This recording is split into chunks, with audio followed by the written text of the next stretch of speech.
अस्सलाम वालेकुम नाज़रीन, आऊं अनवर अली सोलंकी ऐं अवां ॾिसी रहिया आहियो Sindhi shoes news TV. Sindhi shoes news TV bulletin में अवां खे भलीकार ख़बरुनि जो सिलसिलो जारी। ख़बर शामिल कंदासीं लाड़काना खां। लाड़काना डिवीज़न जे बाशऊर सिंध दोस्त वकीलनि पारां नाज़िम जोकियो जे नाक शहीद खून फ़हमीदा सियाल जे खून सां इंसाफ़ ख़ातिर क़ुरान जी बेहरमती कंदड़ वॾेरनि जागीरदारनि सरदारनि जे ज़ुल्मनि ऐं पुलिस जी कमदारी नाइंसाफ़ीअ ख़िलाफ़ सरापा एहतजाज रहिया ऐं IP रोड बंदि करे मुज़ाहिरो कयो वियो, जिते अॻूणनि हाई कोर्ट बार लाड़काना जे सदर मोहम्मद आशिक़ धामराज, जनरल सेक्रेटरी साजिद हुसैन मैसर, डिस्ट्रिक्ट बार सदर अकबर अली डर, जनरल सेक्रेटरी मोहम्मद इस्माइल अबड़ो, सरफराज खान जतोई, मोहम्मद रफ़ीक अबड़ो, वाजिद अली खोकर, मोहम्मद असलम जतोई, सत्तार हुलियो, ग़ुलाम शबीर जतोई ऐं ॿिया करे रहिया हुआ। उन मौक़े ते अॻूणनि मीडिया सां ॻाल्हाईंदे चयो त सिंध अंदरि पीपुल्स पार्टी रियासत अंदरि हिकु रियासत क़ाइमु करे सरदारनि ज़ालिमनि वॾेरनि खे खुली छूट ॾेई छॾी आहे, जिते वॾेरा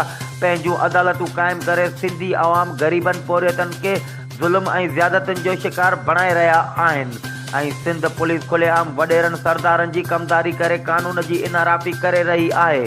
सिंध धरती ओलियान बुज़ुर्गनि जी धरती आहे, जिते अमन ऐं मुहबत जो दर्स ॾिनो वेंदो आहे, पर सरदारनि ज़ालिमनि सिंध जो अमन तबाह बर्बाद करे क़त्ल आम खे हथी ॾेई छॾी आहे। सरदारी निज़ाम हाणे नासूर बणिजी चुको आहे ऐं नाज़िम जोकियो ऐं बेगुनाह क़त्ल थियल सिंधी अवाम सां वकील बिरादरी सिंध जी निजात, आसूदगी ऐं कानून जी हुकुमरानी लाइ पंहिंजे अवाम सां शाना बशाना गॾु आहे।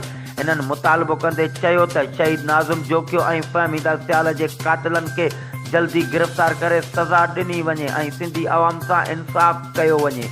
ही हुयूं हिन वक़्त जूं अपडेट्स। वधीक ख़बरुनि ऐं अपडेट्स लाइ ॾिसंदा रहो सिंधी शूज़ न्यूज़ टीवी।